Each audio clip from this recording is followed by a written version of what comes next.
Today we're going to be exploring solar energy and pollinators. How can we have the best of both worlds? Before starting, I want to acknowledge that we at the University of Alberta are on Treaty 6 territory in the northern Saskatchewan River territory of the Métis Nation of Alberta. And this is a traditional gathering place for many Indigenous peoples, past, present, and future. And we want to acknowledge those communities. But we also work with a wide variety of other communities in other locations. We want to acknowledge all of those different groups.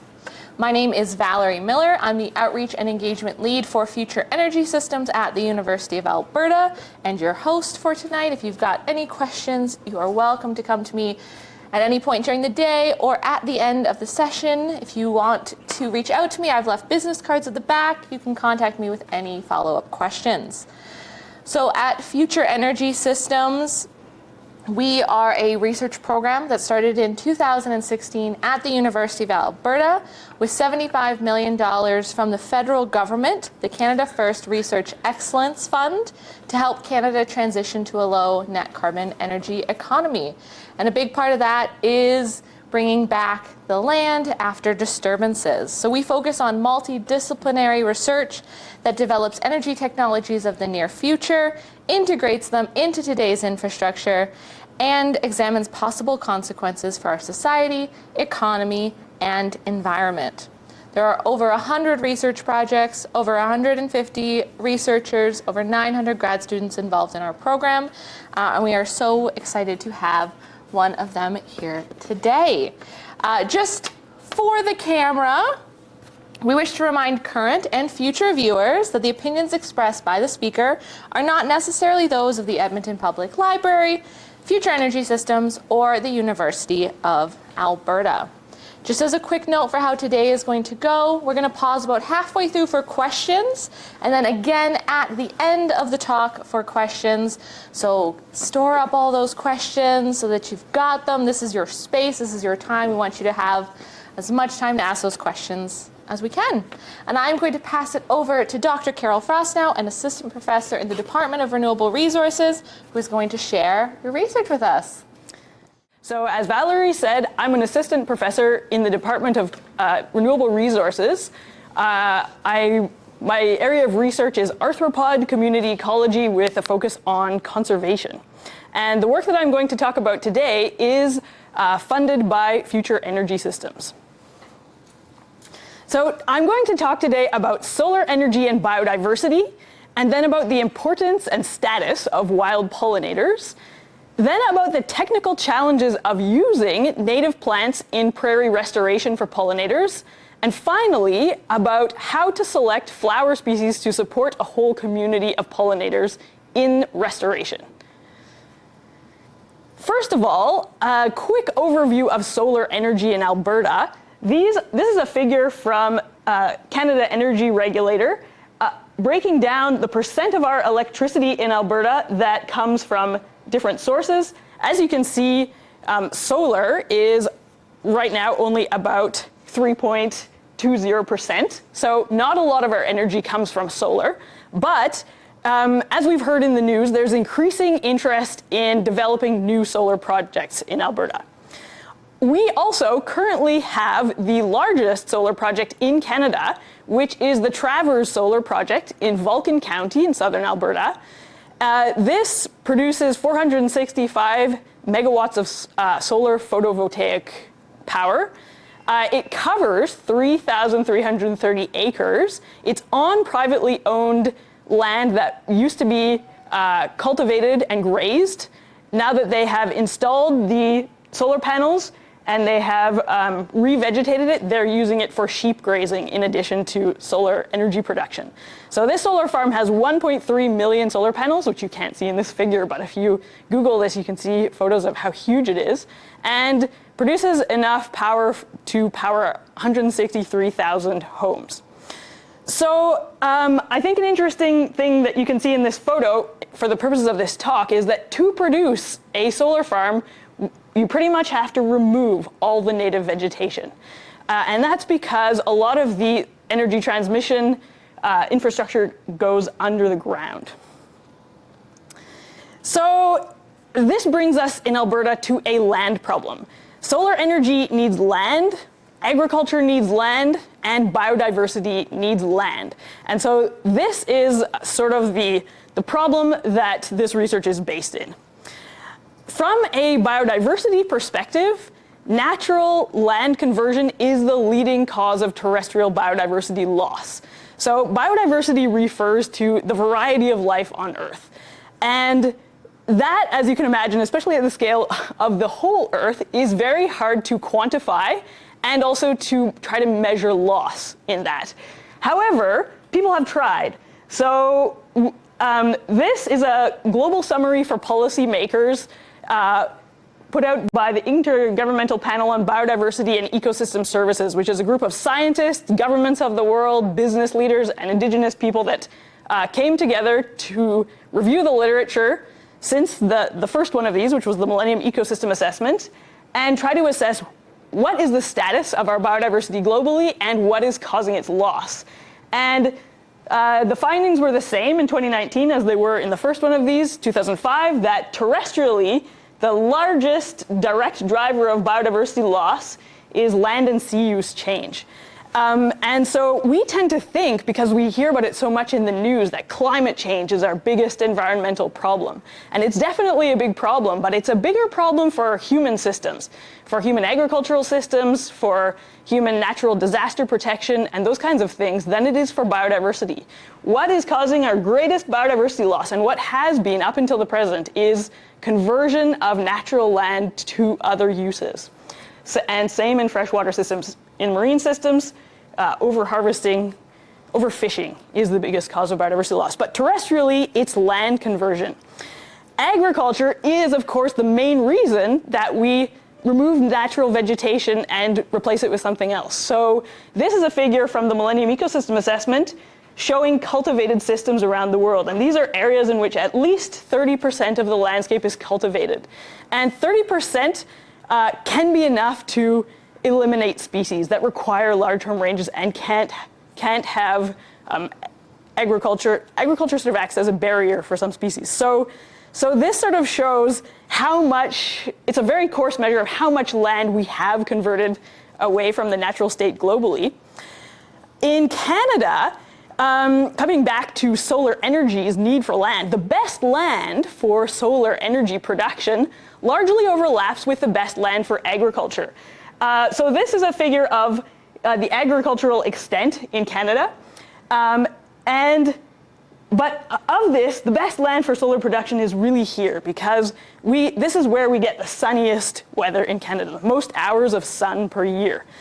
This area, so if we blow up just this area and look at what the land use is, everything in yellow on this figure is agricultural land. So we've already converted 88% of the best land for solar energy production to agriculture.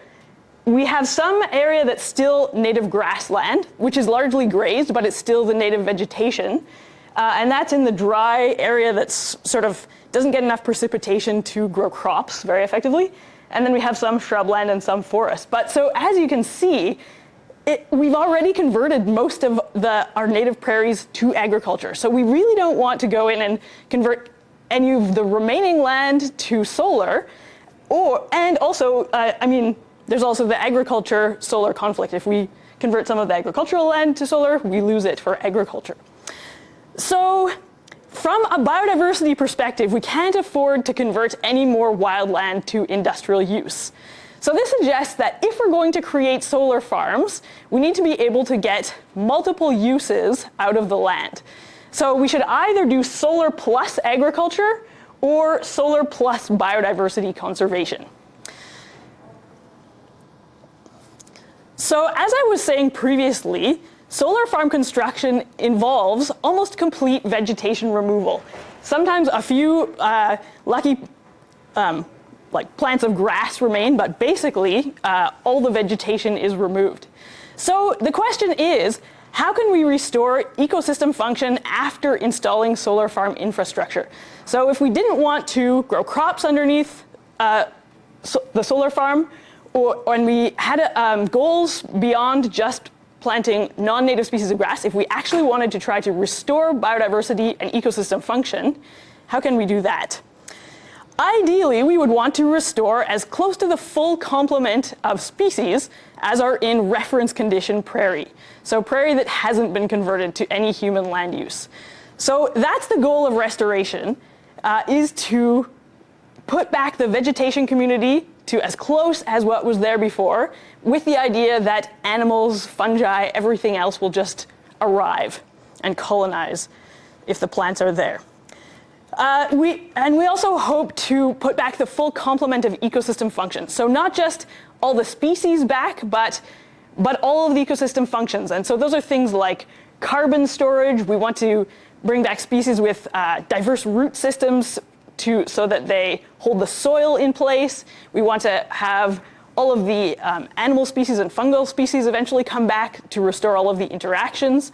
So that's the vision of restoration that we're working with. So, as I said, most of this involves starting by trying to restore a diverse native plant community. And this in a native grassland includes grasses and forbs. And so forbs are herbaceous plants that produce flowers that tend to require pollination. Okay, that's a very nice goal, but restoring a diverse native plant community in Canadian prairie is surprisingly difficult, and especially under solar panels, as this figure illustrates. So this shows how different the vegetation community is under the solar panel compared to between the solar panels. And that's because solar panels both shade the vegetation and act as a rain barrier. So it's very dry under here and it's very shady under here. And so if you plant a native plant seed mix, the seeds are going to experience very different conditions whether they get spread under the panels or between them.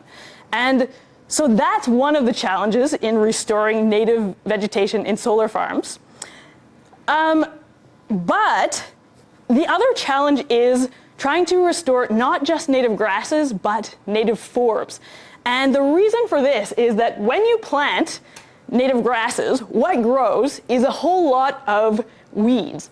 And this is a picture, this picture is exactly that. So this is the solar farm in Edmonton, which I'm going to talk a little bit more about coming up. And this is this is actually 2 years after seeding with grass. This whole area was seeded with native grass. You can see that under the solar panels, it didn't grow very well. In the middle, mostly what grew was yellow sweet clover, which is a non-native weed. So what the solar panel did since this photo, what the solar farm did since this photo was taken was spray herbicide over the entire area to kill the weedy plant, the weedy forbs. And that allowed the native grasses that they planted to grow. But if we're seeding native forbs to try to restore the full complement of native plant species, we can't apply broadleaf herbicide because we would just kill the forbs we're trying to apply. So you can see that it's actually very difficult to try to restore native vegetation because of weeds. So here in Edmonton, the research that I'm going to talk about today is at our new solar farm, which I'm sure that you all have heard of. It's called the Kisigaw-Pisim Solar Farm. It's near the Cameron Heights neighborhood in Edmonton. It consists of 30,350 solar panels. It takes up 51 acres of land and generates 13.6 megawatts of electricity. So it now provides almost half the electricity needed to power the E.L. Smith water treatment plant and its distribution process. And that water treatment plant provides water for 60% of Edmonton and the surrounding region. EPCOR, in construction of this solar farm, wished to use their revegetation of the area as an opportunity to study restoration for pollinators. So their construction of this solar farm was with the intent of producing green energy, so they wanted to make it as green as possible, as environmentally friendly as possible, and revegetate with the aim of supporting pollinators. So the question is, how do we do that? So let's talk about pollinators. I now have a question for you, the audience. Which of these do you think are pollinators? I meant to put letters above them, but we'll just go A, B, C, D, and E. Are there any of these that you think is not a pollinator? I think the Salvador is not a pollinator. Yeah, they've got the names of the people who took the photo, but we can use those names. So Salvador Vitanza is not a pollinator. That's one view. Any agreement or disagreement or other suggestions? I think they might all be pollinators. We have a suggestion that these are all pollinators. Any other ideas? I feel like I'm going to vote with that person. Those are all A second vote. That's right. These are all pollinators. So we tend to think of pollinators as being just bees. In fact, some of us just picture honeybees as pollinators. But in fact, pollinators is a very diverse group of animals. So the next question is, which of these do you think would be the best pollinators? The ones that can fly. The ones that can fly. Well, actually, they can all fly. This is a beetle, but it has wings tucked under its what are called elytra, which are its wing covers. And these are wasps which have wings, you just can't see them very well. So you're right, flight does help an insect to be a good pollinator. What other characteristics might make you a good pollinator? like a variety of different plants, or like you have different. It's not just you and one species; it's you and multiple species. So you interact with multiple different flower species. Yes, possibly. That makes you a generalist pollinator, but actually any one given flower species doesn't want you to visit it and then visit another species. It wants you to exhibit what's called floral constancy, which means if you visited, for example, harebell, the next flower you're going to visit is a harebell, and you'll actively search for another harebell so that you transfer pollen from one harebell to another harebell, not from a harebell to some other kind of plant, an American vetch. Yeah, okay, so we've said they should be able to fly, they should exhibit floral constancy, but at the community level, sure, being able to use resources from multiple species is useful as well. Can anyone think of one last thing that would make an insect a good pollinator? Organization, definitely. I hadn't thought about that one, but you're right. Social pollinators are very efficient because they can share information. Foragers can come back and communicate, there's a great floral resource over there. And then multiple workers go to that patch and they visit the same species in that patch. And it makes it does make them efficient and able to pollinate well, but also collect resources well. The last thing I was thinking of is being hairy. So, of course, pollinators have to collect pollen on their bodies, and the pollen sticks better the hairier you are. Great. Okay, I think we'll leave that there. But now, so in this slide I was pointing out that not just bees are pollinators, but now I'd like to show you a few slides of bee diversity. Bees are the best pollinators, really, because many of them are social, as you said. Most of them are very hairy. They all fly. And the last reason why they're great pollinators is that they eat both nectar and pollen. Most other insects just are focused on nectar or just pollen, whereas bees are interested in everything. So they definitely will touch the parts of the flower that have pollen.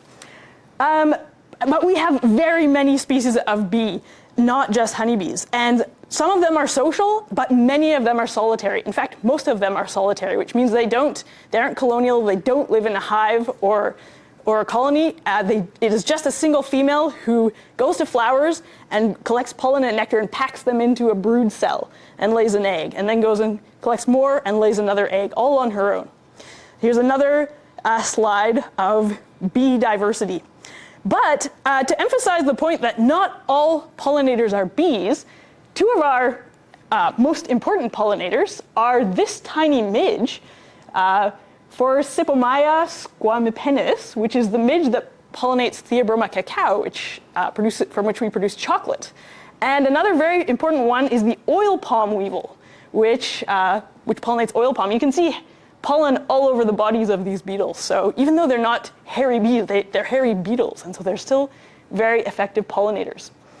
I should mention that not all pollinators are insects. Bats and birds are important pollinators, especially in tropical systems, but in Canada and Alberta, insects are our most important pollinators.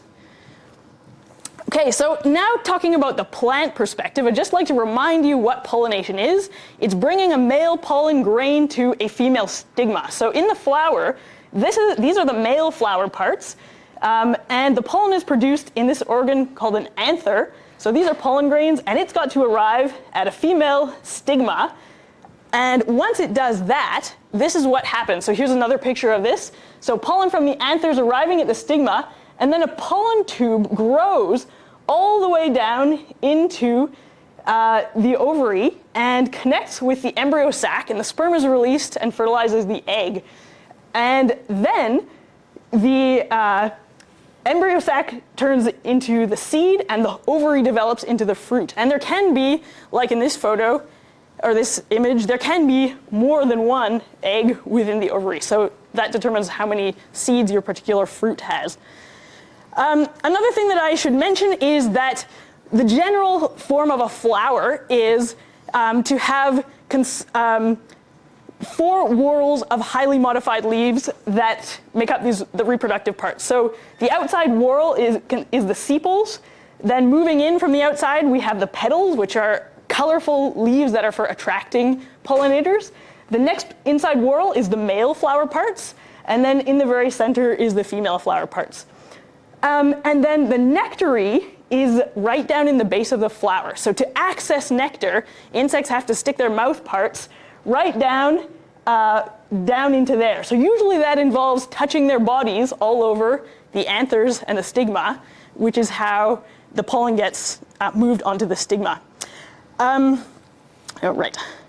So that's the general flower, but some flowers are missing male parts and some are missing female parts. So in some cases, you have all the male flowers on a separate plant from the female flowers. You have male and female plants, whereas in this case, you have what is called a perfect flower that has both male and female parts.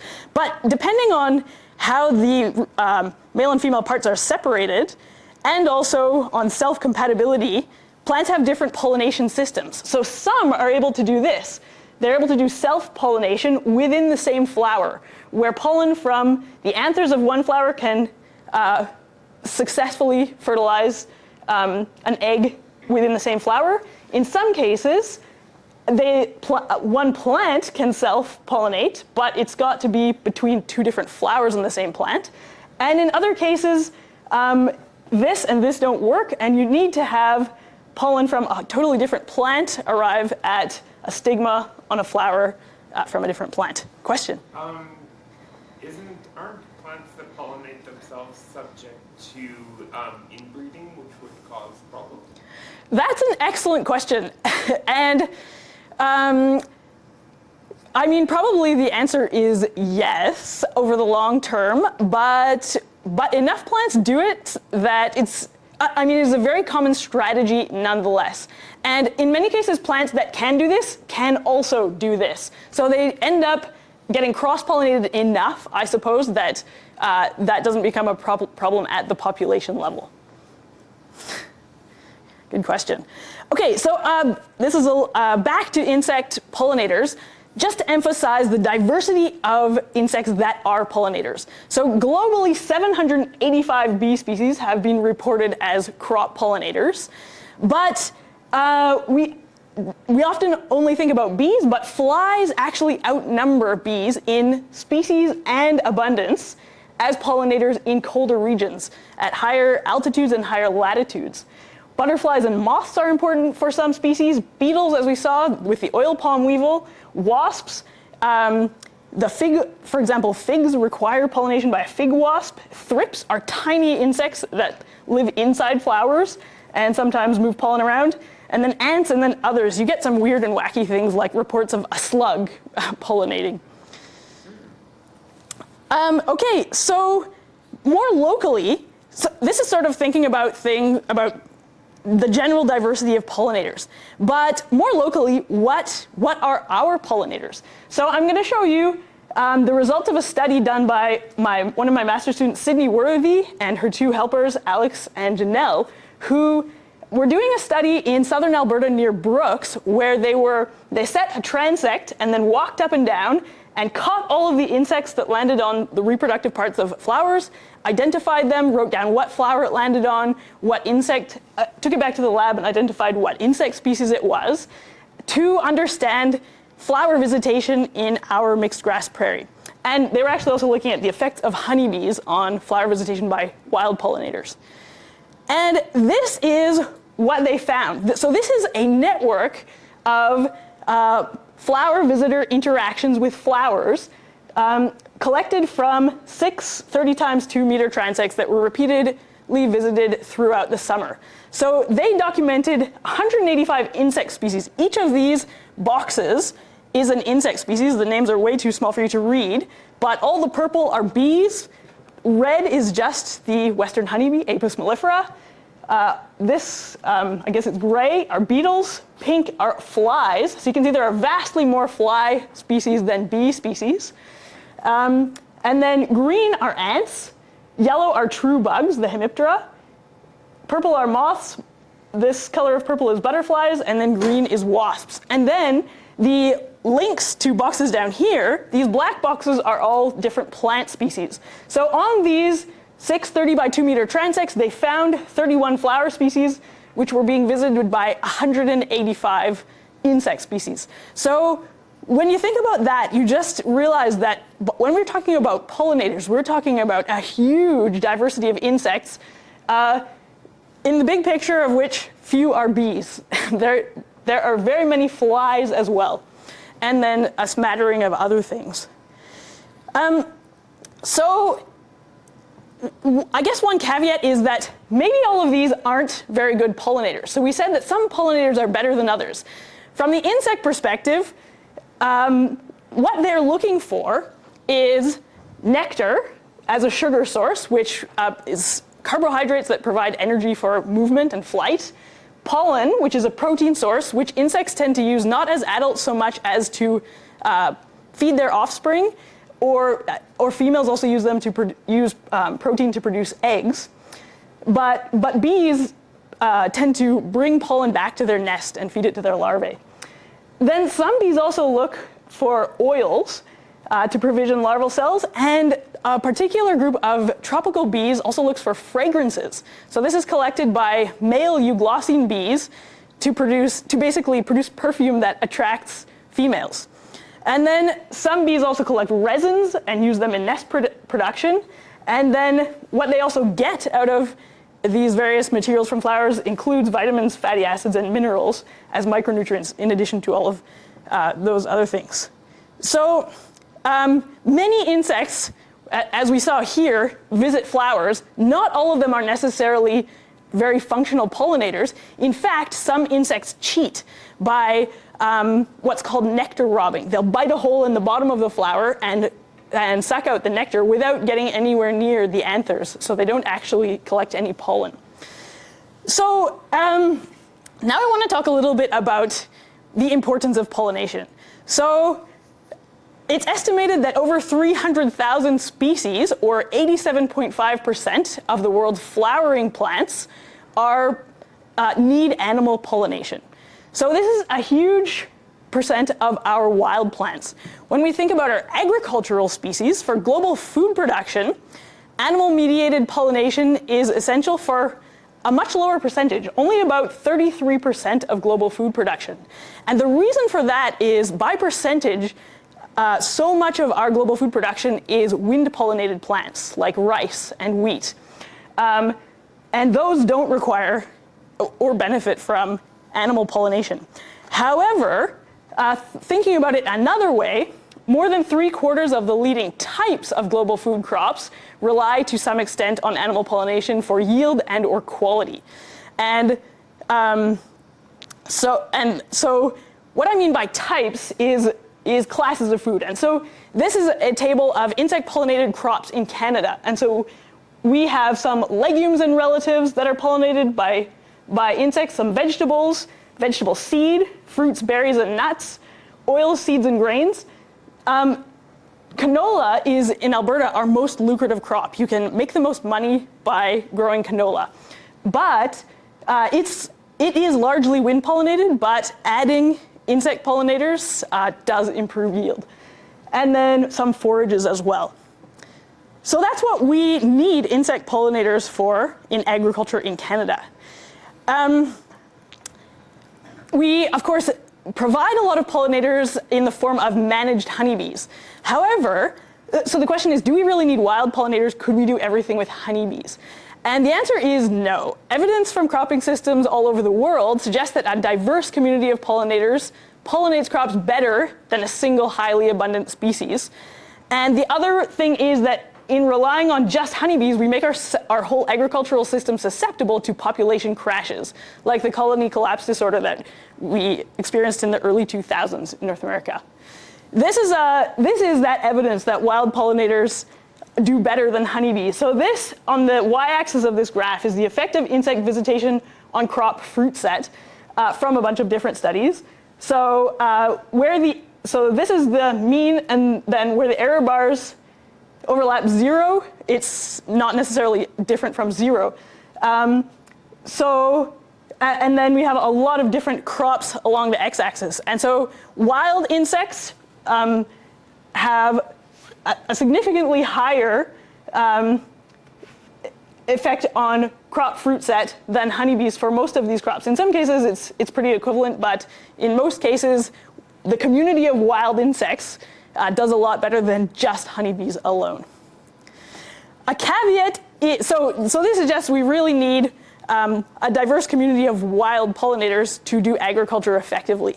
A caveat to that is this paper that showed that it's actually not all those maybe 185, or in tropical areas maybe 350 pollinators that are doing most of the pollination function. It's usually a handful of highly abundant species. And that's because in any given place, there's this kind of species abundance distribution, where you have number of individuals on the x-axis and number of species on the y-axis. So very few species have very many individuals, and many species have very few individuals. And it's those highly abundant species in any given area that most of the individuals are visiting the crop. So in any one crop, you're probably having about 5 to 7 species doing most of the pollination. But the benefit to having a diverse community of 185 or 350 insects that visit flowers there is that you have the flexibility to switch crops. And so that contributes to agricultural sustainability. You can bring in new crops that might need a different pollinator. And that would maybe cause a change in this relative abundance of species, and something else would become dominant and would be a useful crop pollinator. So how are pollinators doing? We hear a lot about pollinator declines. Some of those articles are, I think, a little bit sensational, but I think the best source we have on this is the IPBES report on pollinators, pollination, and food production. So this found that wild pollinators have declined in occurrence and diversity and in abundance in certain species at local and regional scales in Northwest Europe and North America. We don't have information for other parts of the world. So in general, we don't know very much about the status of pollinators. We just know that we know of some declines in Europe and North America. Some indirect evidence of decline, though, is that the volume of production of pollinator-dependent crops has increased 300% over the last 50 years. But overall, these crops have experienced lower growth and stability of yield than pollinator-independent crops. So perhaps that's because of declining pollinator abundance and diversity. We don't really know. Oh, question? I heard that the pesticide class that's focused around neonicotinoids is particularly bad for bees. Have we managed to completely ban all of those? We have not completely banned all of them, and it is bad. That is pretty localized to agricultural regions. You're right, that is bad, but actually even for pollinators, I'm coming to this, but a bigger threat to abundance and diversity is removing natural vegetation than those use of those chemicals, because that tends to be quite localized. This is a figure showing global dependence on pollinators for agriculture. And so the colors on the map are the percentage of experienced agricultural loss in the absence of animal pollination in 1961 and 2012. So the trend is that we're getting more dependent on animal pollination, and that it's unevenly distributed around the world how dependent we are on animal pollinators, and the parts that are most dependent, we know the least about the status of pollinators. So as you brought up, what are the threats to pollinator diversity? So first of all, by biodiversity, we mean a lot of things. We mean number of species, we mean number of individuals, we mean relative abundance of species, we mean species composition, which means what species are there. We mean genetic diversity, trait diversity, and interaction diversity. So this is everything that we're trying to conserve when we talk about conserving pollinator diversity. And so the biggest threat is land use change, which includes intensive agricultural management and pesticide use, environmental pollution of other kinds, invasive alien species, pathogens, and climate change. But this one is the biggest one, and here's an infographic from the IPBES report talking about this, how when you go from large contiguous natural areas to very fragmented natural areas because of human land use change, you go from abundant and many species of pollinators to less abundant and fewer species of pollinators. So we've come back to the land problem, that solar energy, if we're going to expand our production of solar energy, we need to use land for that. We need land to do agriculture, and pollinators need natural land if we're going to maintain abundance and diversity of wild pollinators. So this all suggests that restoring pollinator biodiversity is a good idea if we're going to develop new solar projects, because it should be very compatible with solar farm creation, because most solar farms are fenced. So it's not like a solar farm can support larger wildlife diversity. But chain link fences don't stop pollinators. So it should be that we can have both solar farms and pollinators. And this should be a very valuable activity because we already know that agriculture is not very good for pollinator abundance and diversity. And we do these in the same landscape. So if we could turn solar farms into pollinator biodiversity supporting places, that would also support nearby agriculture. So it seems like a very desirable thing to be able to do to restore solar farms so that they can support pollinators. Next, we're going to talk about how difficult that is, but first I'd like to pause and see if there are any questions. All right, we've already learned so much, but are there any questions that we want to go over before we dive into what we can do? We're all feeling pretty good. I had a quick question about, we often hear about bees being at risk. Is it all pollinators, all natural pollinators that are currently at risk, or is it certain populations are more? You don't think about flies. Yeah, the answer is we really don't know. So all of them are affected by land use change, which is also the biggest effect of bees. And then we use pesticides of a lot of different kinds, some of which are more specific than others. The ones that affect flies are the ones that we target at mosquitoes. So everywhere we spray for mosquitoes, fly pollinators are more at risk. Because a main insecticide that we use to control mosquitoes is a bacterium that is specifically kills flies, but not other kinds of insects. So yeah, I think in general, the risks are probably pretty similar from land use change, and then some specific differences related to what chemicals we use. Yes? Amazing. We've noticed the Alberta lepidopterus, those guys, there's 8 of us.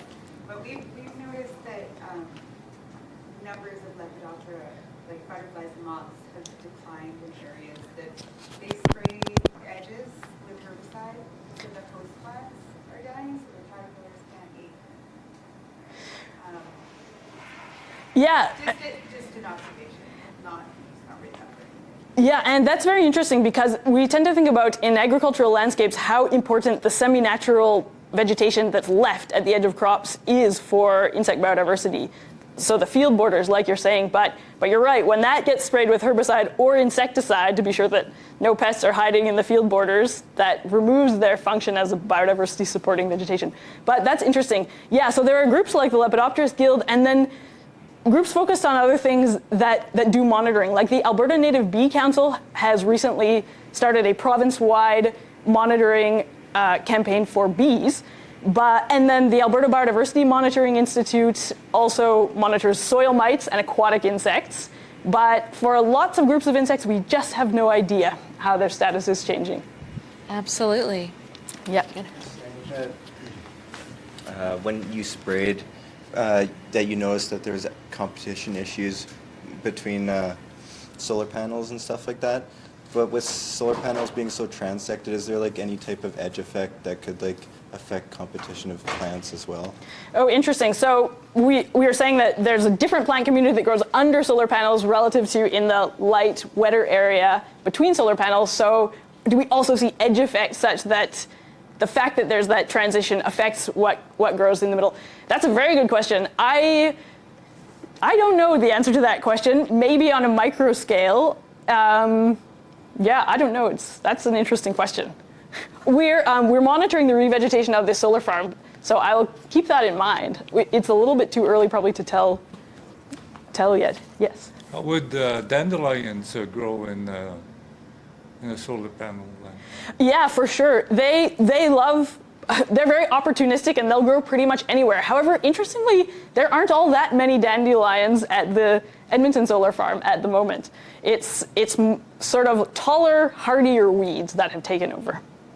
But dandelions, there are some dandelions. Well, would we be able to specifically grow them? Oh, you mean could we plant them? We could. We don't do that in Alberta because we view them as weeds, basically. You're right that they're great for pollinators, particularly early season pollinators when there aren't very many other flowers around. I see a lot of different species of insect on dandelions, but to my knowledge, nobody tries to plant dandelions at solar farms. I was also going to ask about that, I guess. Like, can any of those weeds that are already growing also help pollinators? Yes, the answer is definitely yes, but we're not very used to thinking about it that way.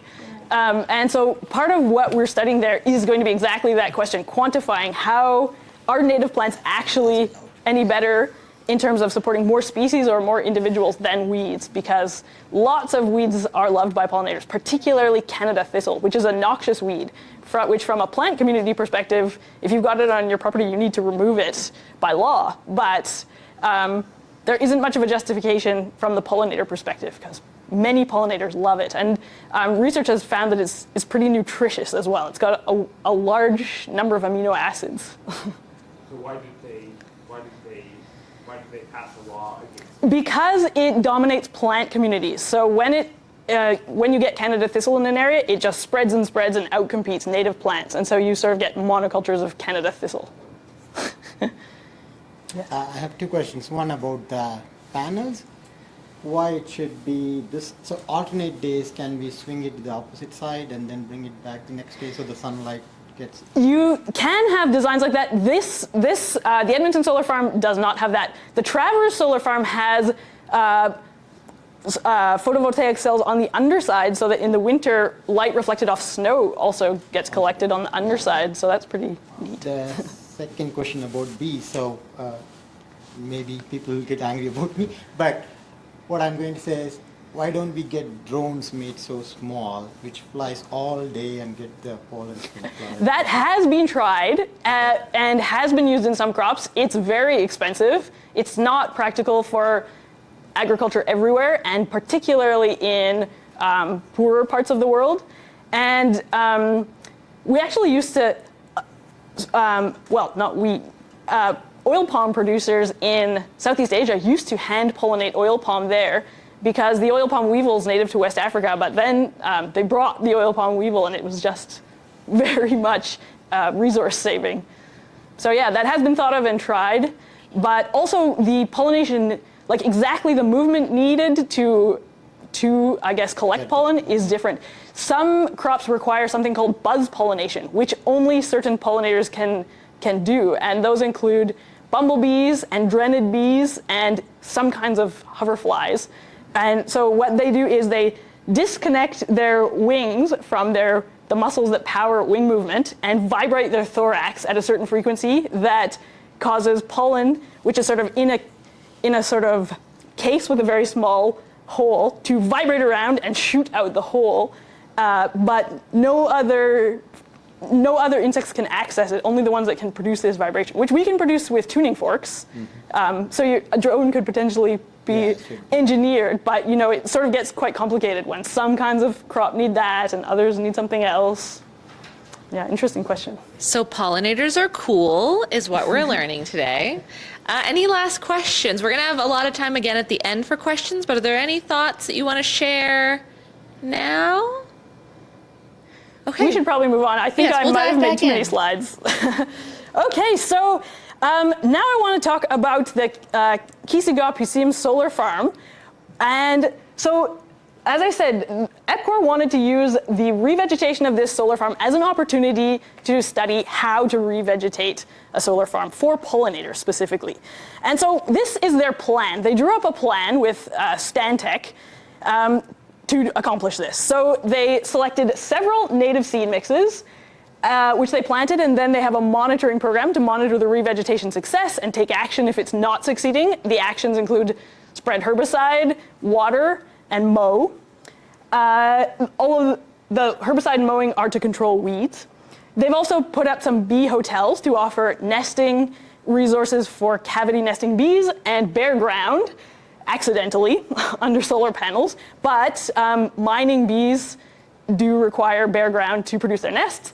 And then rock and log piles, which are just meant to create other forms of cavities and habitat diversity.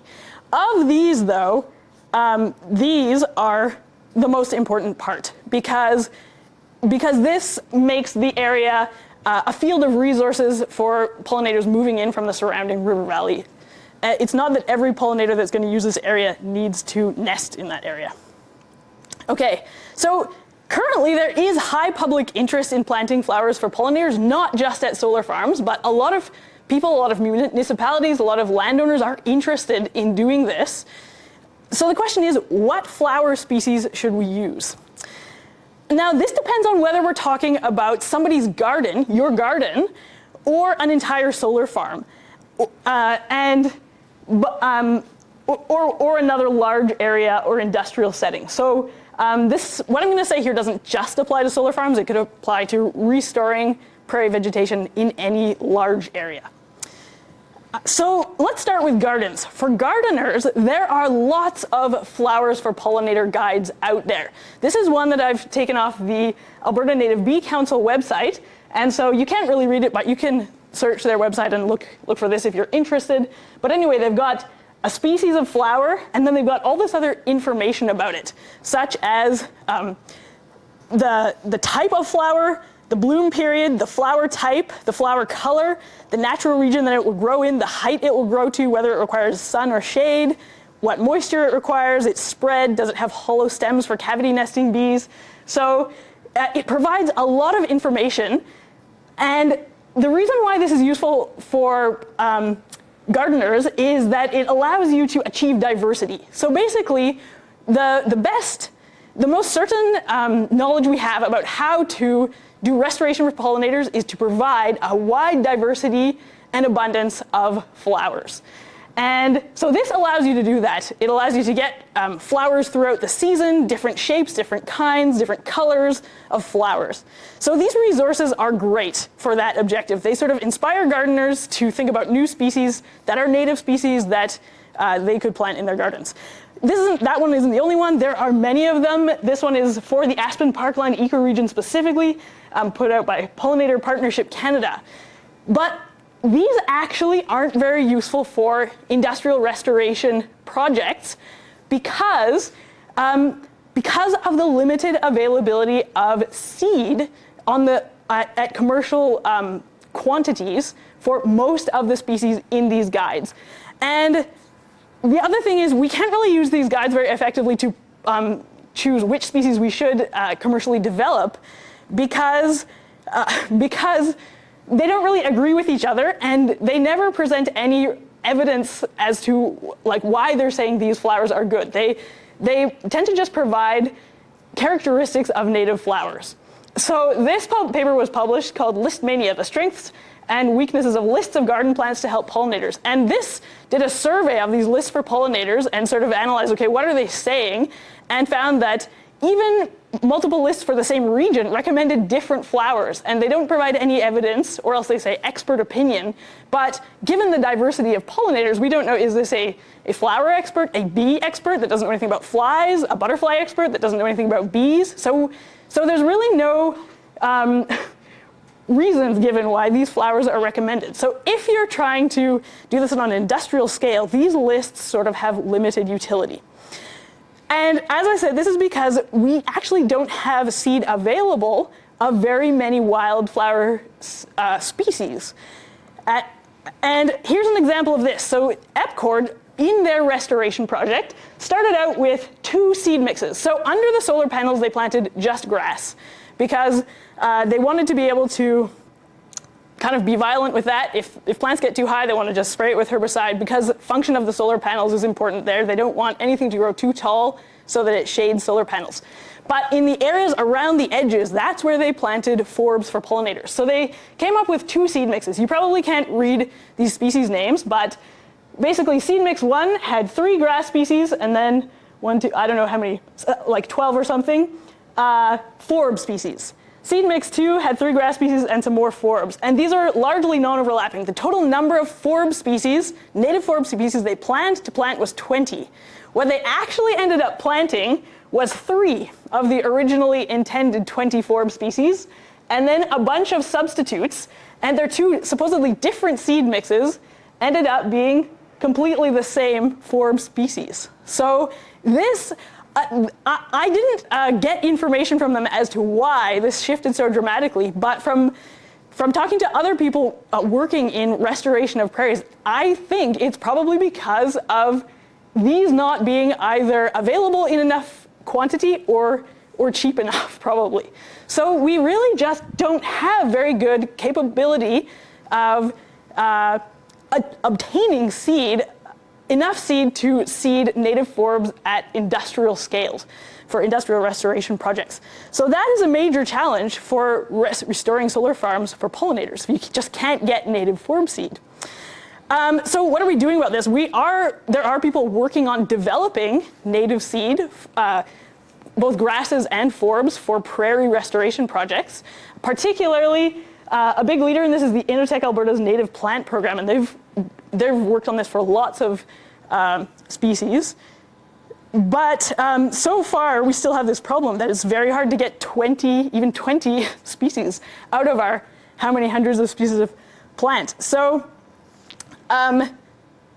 this suggests that if our aim in making native forb seed commercially available is to support pollinators, can we be strategic in prioritizing which species to develop? So going through this process of figuring out, collecting wild seed, trying to grow it, duplicate, like breed it, clean it, get it so that it will germinate in high enough proportions to be able to use it commercially, is a huge, expensive process. So if we're only going to be able to do this for a few species, we should be strategic. We should try to find a way to choose what are the flower species that best support pollinator abundance and diversity, if that's what we want.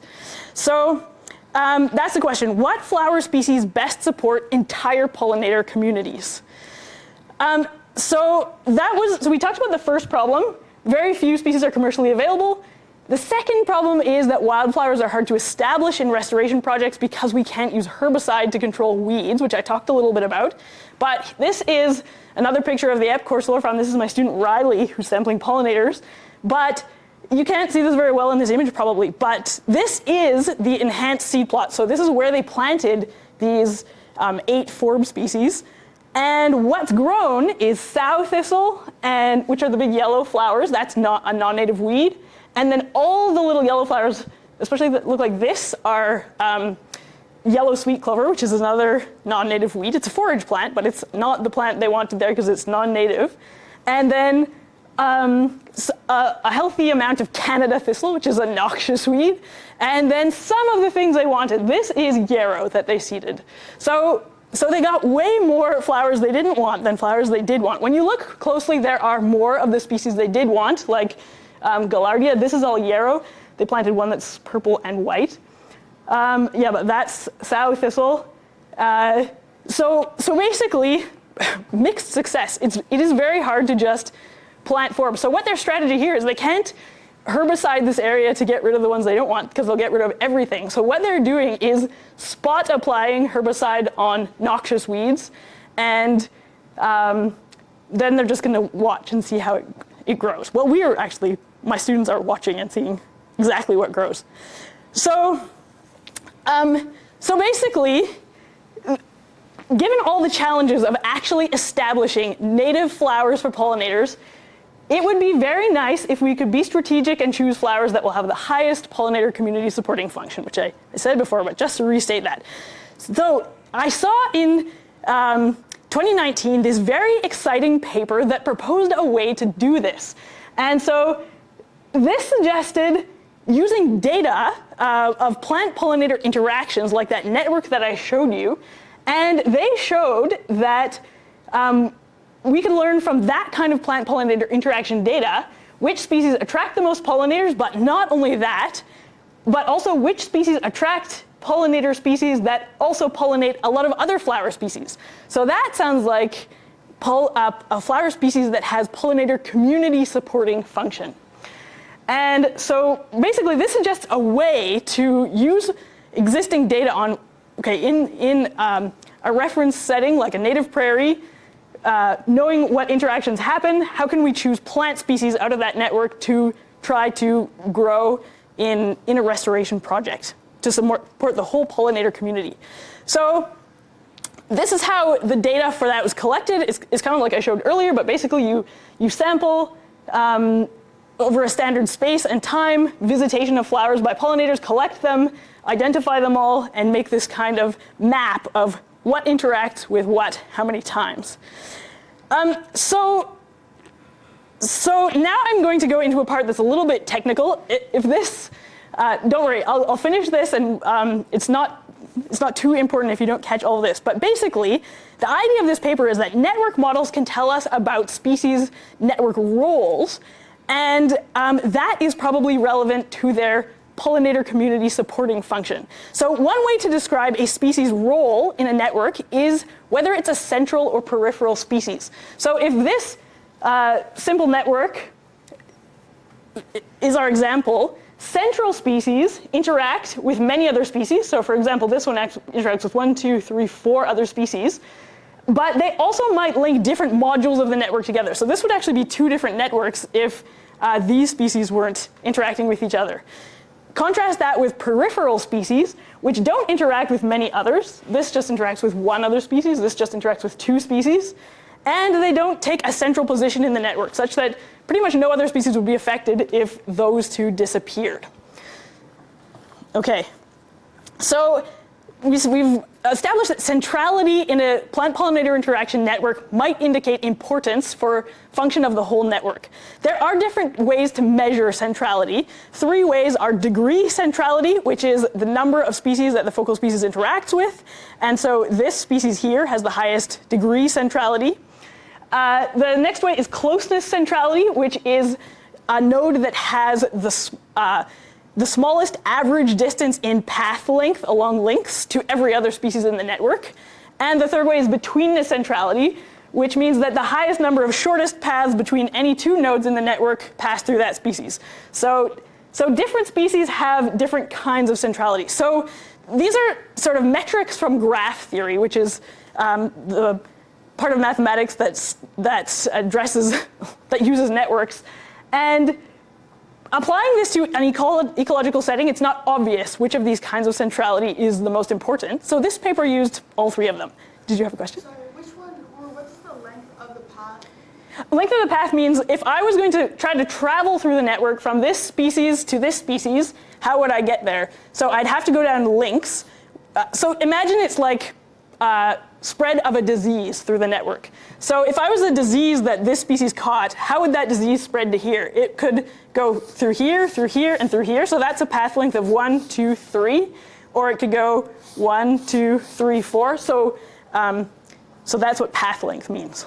All the individual paths are the same length right here, just how many of them combined? So this one is, I guess these two metrics use path length in different ways. For example, this one, the highest number of shortest paths between any two nodes. So in that case, from here to here, there is, I guess there are two shortest paths, but we're not considering all the possible longer paths. We're just considering shortest paths. And then if a species has shortest paths between large sets of nodes passing through it, it's very central. Okay, we'll move on. This isn't too important. It's just to emphasize that, so we're trying to measure centrality in a network. There are several ways we could do it. This is a different kind of network than I've been showing you. I've been showing you this kind of network, which is called a bipartite network. It's got two groups of species that only interact with each other. We're not documenting pollinator-pollinator interactions. We're just documenting pollinator-plant interactions. So if you were to try to apply that concept of centrality to this network, which species would you consider, thinking about plants, which species would you think are central plants and which would you think are peripheral? Just thinking of central being sort of in the middle, interacting with a lot of species, interacting with a lot of species that interact with a lot of other species, and peripheral is sort of on the edge and doesn't interact with much.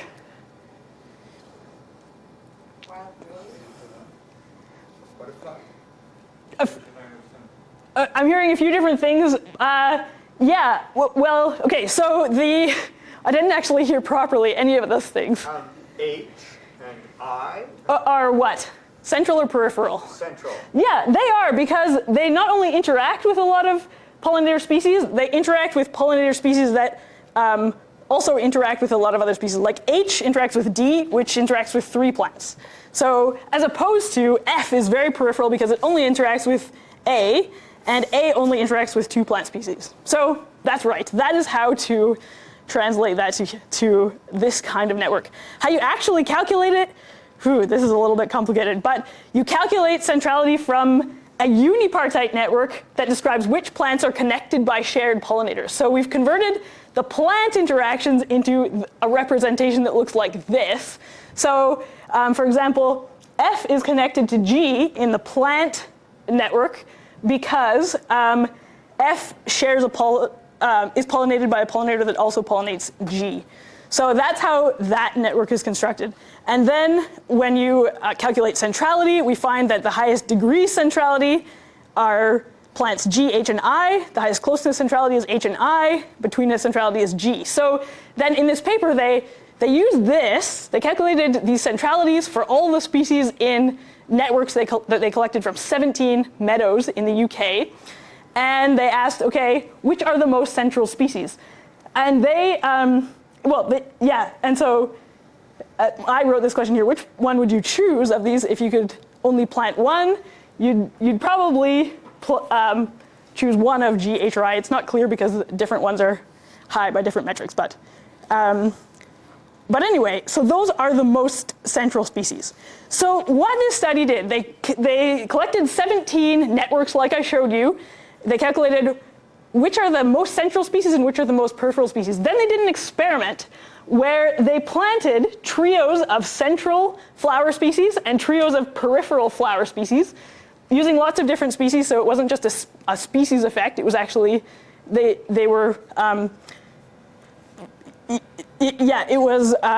was actually the fact that it was a central or peripheral group that they were testing. And then they planted a garden that had a map like this. So there's a peripheral species here, trio here, 2 central trios there, nothing there, etc. And then they measured visitation by pollinators to see if the centrality versus peripherality of these plant species predicted how many pollinator species and how many pollinator individuals visited. And they found that it worked, basically. So plots planted with central plant species were visited by higher abundance and richness. So this is pollinator abundance on the y-axis of this graph, and we see the treatments along here in 2 plots. So the first experimental plot is pink, the second one is blue. This is the control plot, so the plants weren't selected based on centrality or peripherality. These are the peripheral plants, and then these are the central plants. So there's this trend towards more individual pollinators visiting central plants that are central in the network, and so pollinator richness means number of species, more species of pollinator visiting plants that are central in the network. So that was very exciting. It did seem like you could use these properties from interaction networks from observed data to predict plants' pollinator community supporting function. So it suggests there are some native flower species that have better pollinator community supporting function than others, and we can use plant-pollinator interaction data from the region to calculate which species these are. So I thought, well, we should apply this to Alberta because we need to know which are the best pollinator supporting native species if we're going to go to all the effort and expense of trying to make them commercially available. So we had this very detailed network data from mixed grass prairie in Alberta, and we used it to calculate the most central plant species. The other really cool thing about this, if this result could be replicated, and if this could work anywhere, like not just in their meadows in the UK, this would be a way to do very targeted pollinator conservation, because you could look at not this entire network, you could also just reduce your network model to include only species, for example, that are canola pollinators. And then you could calculate which are the central plants. So you could choose plant species that should support a whole community of canola pollinators. So you should be able to do neat things like that. Or you could reduce this to just bees or just flies and think about, okay, this is the plant that supports the most flies or the most bees. And then this should be a data-based method of supporting, of choosing species to support pollinator communities. But it sort of needs field testing because it's only been tested once in one place. So we decided to test this. However, we first ran into a problem. So this is my PhD student, Rachel's work. She calculated centrality of all the plant species in this network, which is, so these are flower species along here, and then their centrality ranking. So the most central one she found was Campanula rotundifolia. But then in reading the background literature for this, she found many other authors have created metrics that are supposed to indicate preference by pollinators for flowers that they also calculate from this kind of data, interaction data. And so everyone makes their own metric of preference, and when you calculate all of those metrics on the same data set, they come up with completely different rankings. So the best flower to plant for pollinators according to the confidence interval metric is Symphora Carpus occidentalis. The best one from this metric is Tragopogon dubius. So you get a different story, and it's very easy to make up an index of preference, but nobody has field tested these indices except for that one study I mentioned. So first of all, she realized, okay, there's this problem with how we sort of calculate preference in theoretical ecology. And so she set out to do the test. Which preference metric works to best predict number of visits to flowers and number of species visiting flowers? So for all of those metrics that were listed in that heat map on the previous slide, she chose species that were among the most preferred by that metric and among the least preferred. And then she, with a bunch of other of my students, went to Matthias Research Ranch, which is near Brooks, Alberta, and collected those flowers, put them in pots, and then put them out in equal flower abundance. Because the reason why you can't just tell from a network graph like this what's preferred is that these are interactions that you see from a highly uneven abundance of flowers. And pollinators very often visit the thing that's most abundant. But what we'd like to do in a restoration setting is make the actual preferred flower the most abundant. So that's why it's not straightforward to figure out from this kind of data what's the most preferred. So anyway, this is what she did. She did this both in Edmonton, but also at the Matthias Ranch. So what this entailed was sitting there, watching a particular species of flower for 10 minutes and catching everything that landed on it. And these were the results. So different flower species were visited most in southern Alberta versus Edmonton. So in both of these figures, we have mean number of visits on the y-axis and flower species on the x-axis. Now, what species these are is concealed I don't even know, because she wants to also do a survey of expert opinion to find out, can expert opinion, which is how these flower guides for pollinators are made, do better than these metrics calculated from actual data. So anyway, we'll just have used letters, code names for the flower species. But what you can see is that the preferences are different. The number of visits are different depending on whether you're in southern Alberta or Edmonton. So A is the top visited species in southern Alberta and R in Edmonton, but A is pretty high. But where things fall apart is O is the second most visited species in southern Alberta, and it's the least preferred species in Edmonton. So certainly it seems that we don't find the same thing if we move 400 kilometers in Alberta, which is maybe not surprising because there will be different pollinator species. Yes? So if you're using network theory, which is something computers tend to understand quite well, because it's logic-based, and your human experts don't agree, is there any sense in starting to use AI? That's an interesting question. It's not so much that the computer knows things that the humans don't. It's that we need to, looking at a network, think about a metric that indicates preference, because and that's a human construct. And there are lots of different ways to think about it. So that's what this is a test of. So there are probably uses for AI. I'm going to have to move on, though, because otherwise I won't finish this in time. OK, so here's the answer to the question about which preference metric actually works. None of them. So here's Edmonton. This is the mean number of visits to a flower. And then these are the metrics. So light yellow is flowers that were preferred, and brown is not preferred according to that metric. So what we were expecting to see if a metric actually worked is this pattern. Yellow is way higher than brown. The standard error bars are far from overlapping. That would mean that there's a big effect and it's repeatable because the error bars are far from overlapping. So we don't see that for this one, for this one, for this one. We very much don't. In fact, this one, it looks like peripheral flowers, or unpreferred flowers, were actually visited more, way more than, and this is centrality. So this is the metric that has been field tested, and in the UK, it found the opposite to this. And then this one looks, so this is the most promising preference metric from this data set, because it's actually at least somewhat following that pattern. It's just not repeatable because of the error.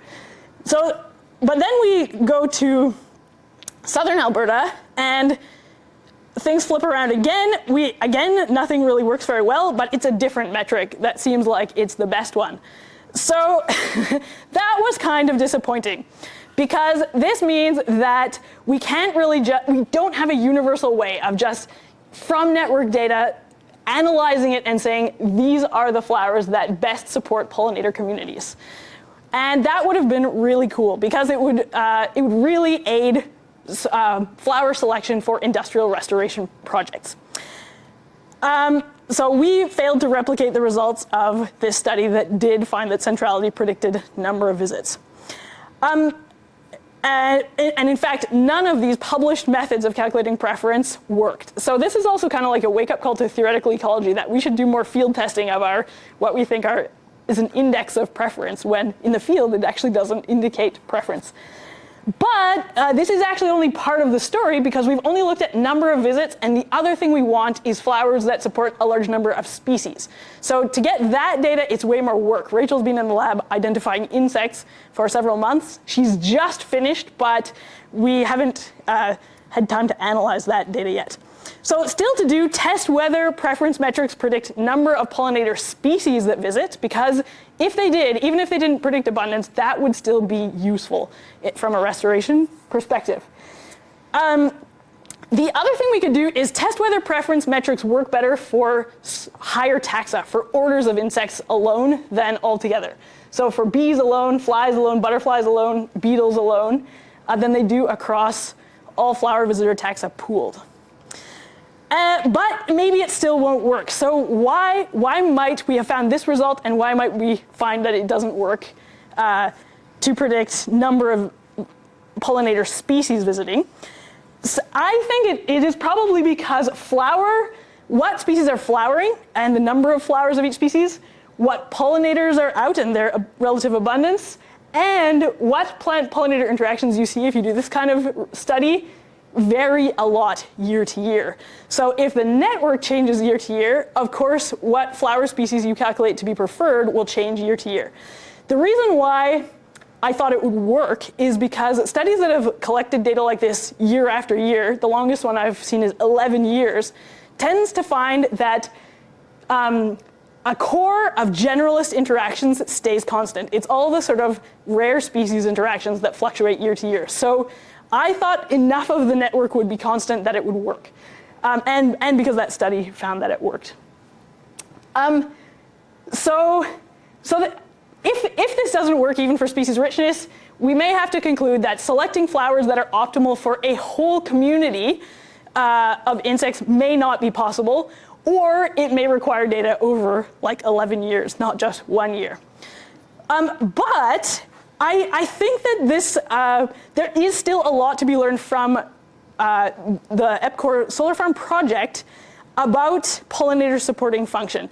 And that is by thinking about it at the species level. So this may end up being more useful. And what I mean by that is, in doing this project and also in what we're going to be doing this summer, we're spending a lot of time watching what visits specific flower species. So we're going to, so this is yarrow, Achillea millefolium.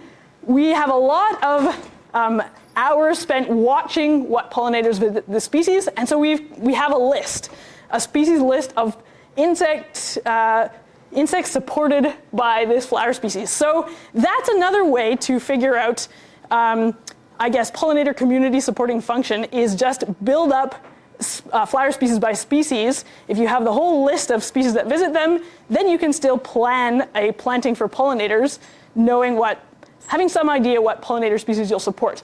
I think this one is particularly interesting because this one is listed on the Alberta Native Bee Council's Flowers for Bees guide, and most of the things that visit it are flies. So it supports only 2 bees that we've found.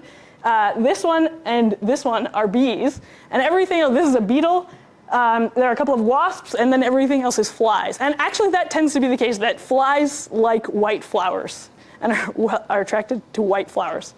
So anyway, that's what we're doing next in this project, is going to compile these lists at the species level for the flowers that we can commercially seed, or we can produce the seed at quantities necessary for these industrial restoration projects, so that we'll have a local list of pollinators supported by each species that we can grow.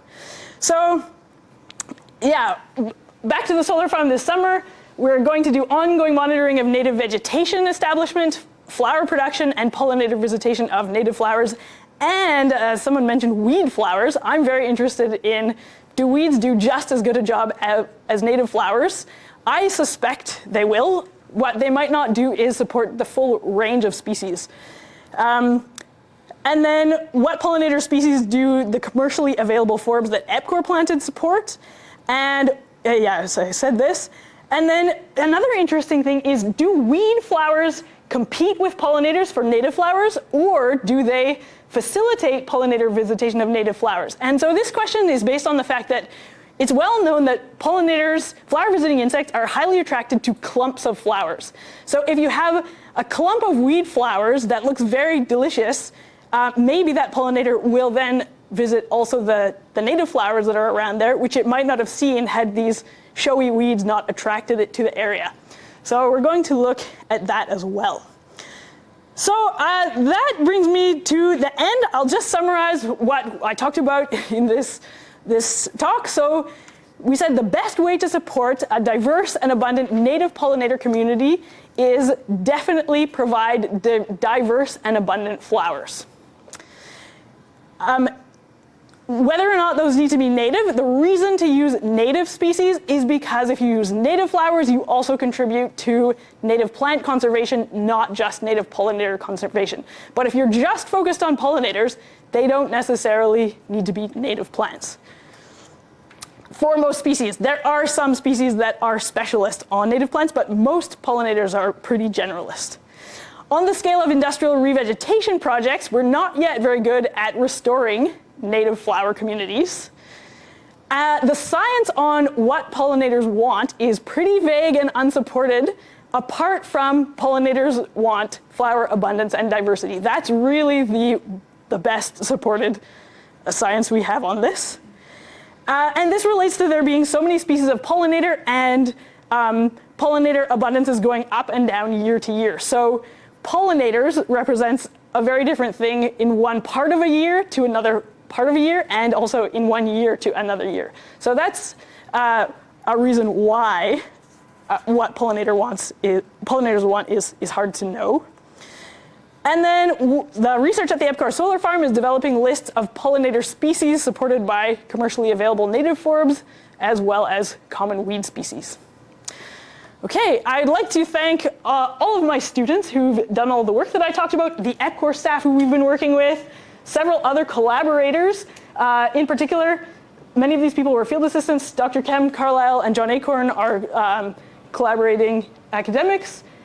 Arnica Wildflowers in Edmonton. If you're interested in planting native flowers in your garden, this is a sort of backyard native plant producing business and is a great place to get them for your garden. Prairie Urban Farm housed all of our potted plants over the winter, which was great. And then Edwin and Ruth Mathias donated the ranch to the U of A. The funders are MyTax, Future Energy Systems, and Epcor. So now I would like to use the remaining time to answer any questions that you may have. Before we dive into questions, can we thank Dr. Frost for an amazing talk? All right, the floor is yours. Questions, thoughts, things you want to share with the group? Anyone? Yes. I just had a quick question, wondering what Kisigaw means. Oh, it means daylight sun in Cree. Okay, cool. Do you have Indigenous people working on it as well, or is it like a joint project? Not currently. No, not currently.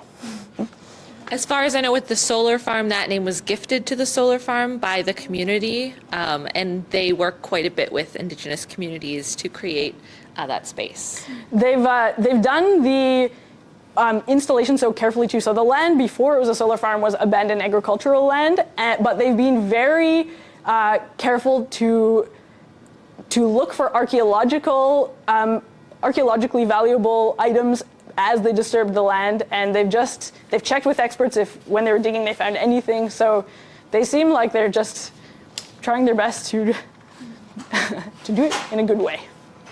Absolutely. All right, other questions?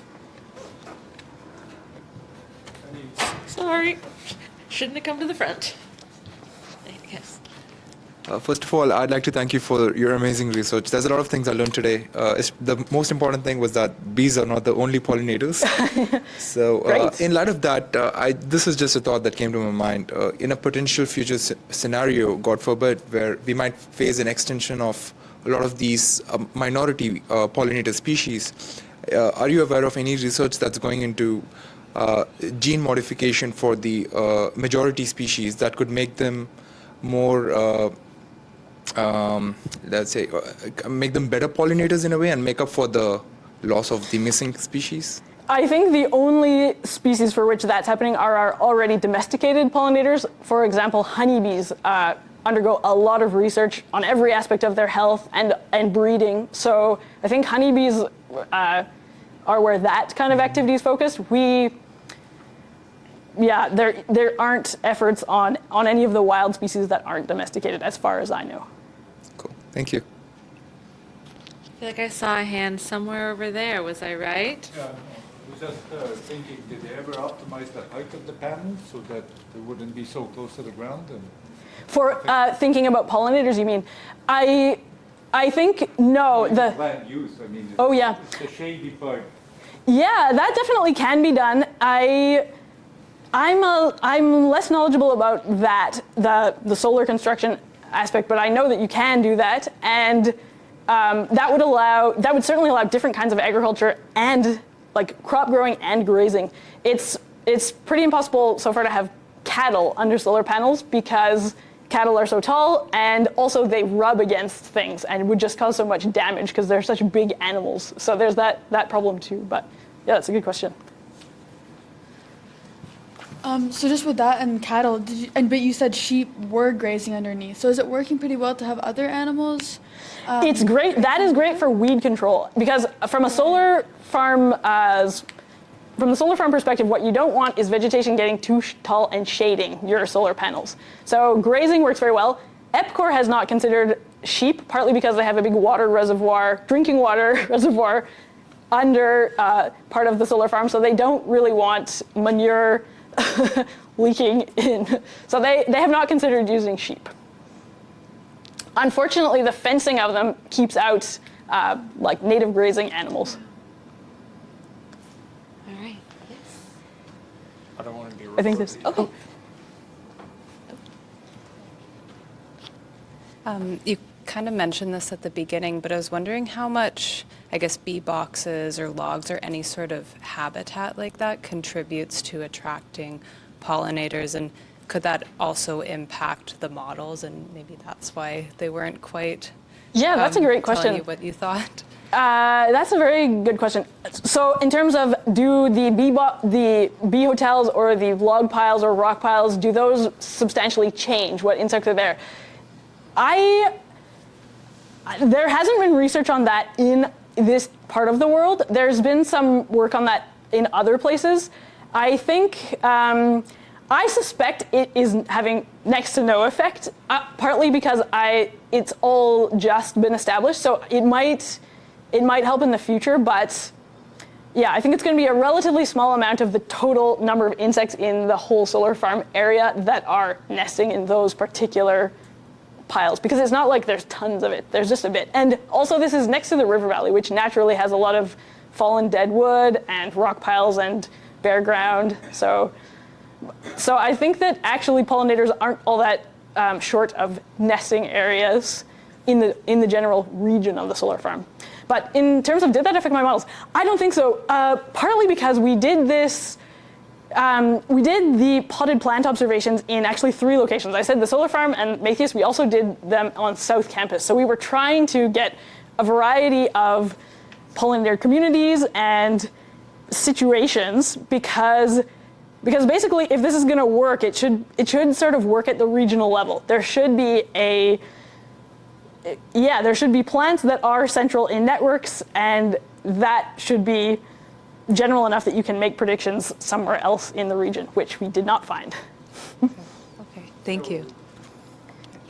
This might seem like a bit of a ridiculous question, but recently I've been learning that urban sprawl, which is the construction of new low-density housing, spreading outwards from city limits, is essentially just paving over some of the best farmland in the entire province.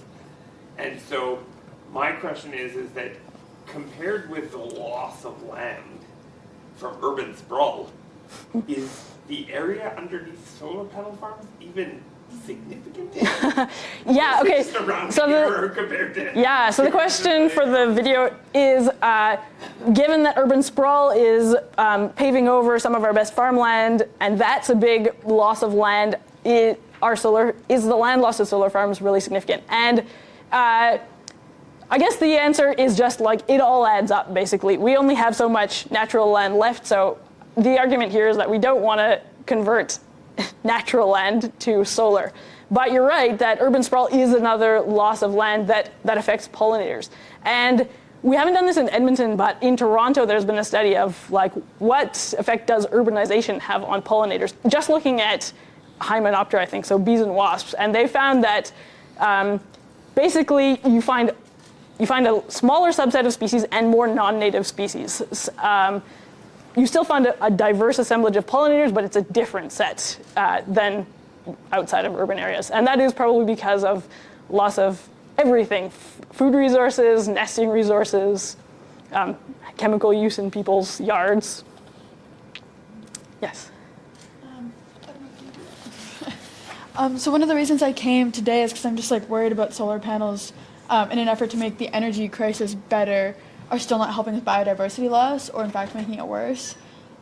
So I guess that's a big question, but like, do you think solar panels are worse for pollinators than agricultural land, at least, if that's your area of expertise? I don't think so. And, well, it depends on the kind of agriculture. So in Alberta, we grow about 7 crops, and we grow them in, so any one field has crops rotated through it, because if you grow the same crop in the same field year after year, there's a buildup of plant pathogens that are specific to that crop plant.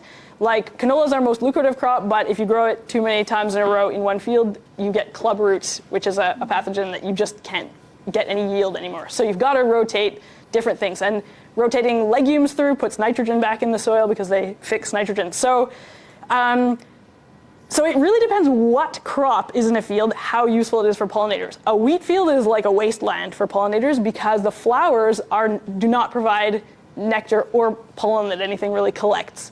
So, but a canola field, at the time when it's blooming, is useful. An alfalfa field is like a field of flowers, but only when it's blooming. And then the other thing that we do in crop fields is we spray herbicide to control weeds, which those weeds have flowers. So as soon as you remove the weeds from a crop field, you reduce its value for pollinators. So even though we're pretty bad at restoring native plants in solar farms so far, we are good at growing weeds in solar farms, and weeds have a lot of flowers. So I think that's my answer, is that it depends what you do with a solar farm, and it depends what crop you're growing. And I think you had did you have a question? Microphone? Yep. Just towards the end, you mentioned, of course, the commonness of pollinator species can change over time. This is something you see elsewhere in ecology, you know, the famous lynx and bear population. Yeah. Seems to me that what that means for your research is that whatever your students are discovering, there's another cohort of students in a few years who should redo it exactly the same research to see whether there is an effect like that is significant. Yes, and so I agree. And so definitely populations of insects fluctuate year to year. The best data we have on that comes from the Prairie Pest Monitoring Network. That is a network across the prairies recording and collecting data on densities of pest insects, and those do fluctuate wildly, both spatially and temporally. And so yes, that happens. How should that affect this? It shouldn't affect this if there are species of plant that are just more attractive to most pollinators. And whether or not that is the case at the community level has been studied a few times. The study that I think did the best job of it was in Greece, in Mediterranean scrubland, and looked at floral volatiles, color, and then like phenological apparency, how available it was in the season, vertical apparency, how apparent they were by height, and just many variables about that you might think would make a flower more attractive to pollinators. And they did find sort of clusters of traits in all of those kinds of traits that did attract more pollinators. So I would think that even though insect populations fluctuate, some flowers should be more attractive to more species, which is why this should have worked. But that must be wrong. The other thing that, and that's the reason why I think it would be interesting to redo it just looking at just making predictions for bees and looking at data for bees, just making predictions for flies and looking at data for flies, which we can do with this data set, but we just haven't done yet. Amazing. I love this conversation. I think this is going to have to be our last question so that we can pack up the library, but if you've got I was thinking, like, on the side of, like, disturbances, like, is, like, a solar farm, like how many disturbances are there? Is there switching solar panels around, or, like, ATVs, or, like, is it a relatively safe place for, like, pollinators? Yeah, that's a good question. So, I mean, the kind of disturbance that would affect pollinators is if the vegetation gets removed, basically, because if someone just moves through it, the flowers are still there, the pollinator might move out, but it will move back in. So that kind of just travel through a solar farm is fine. like the Travers Solar Farm, for example, is expected to last 35 years. So I guess after that, they'll have to do substantial renovation, which will probably involve underground, like digging up the ground again. So yes, that kind of disturbance will be a huge disturbance. At EPCOR, they told us we drive up and down the rows, we might mow. So mowing would affect pollinators because it would remove flowers to reduce vegetation height, but only temporarily, only for some weeks of the year. So I guess the level of disturbance should generally be low, although construction that removes vegetation would be the biggest kind of disturbance.